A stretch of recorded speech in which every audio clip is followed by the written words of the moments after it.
sahaja daripada press conference untuk hari ini.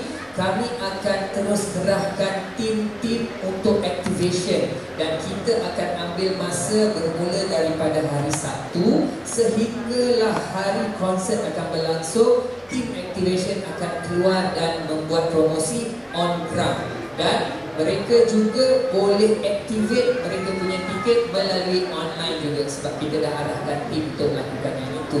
Kemudian yang seterusnya, bila kami berkolaborasi dengan stesen radio seperti Era, Sinar dan juga Gegar, jadi planning untuk kita masukkan advertisement, promosi, dan mereka-mereka juga akan dipanggil untuk sesi temu bual bersama dengan pihak radio. Juga kita akan adakan beberapa kontes dekat dalam stesen radio. Semuanya akan bermula selepas daripada press conference ini berlangsung.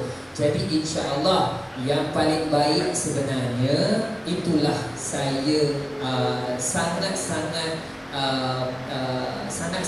mengharapkan rakan-rakan media yang saya cintai. Mungkin saya ni dah lama sangat tak berjumpa dengan media, maklumlah saya ni dah banyak tinggal, tak sepopular seperti artis-artis yang ada sekarang. Tapi Alhamdulillah kami punya perancangan insya-Allah moga membuahkan hasil.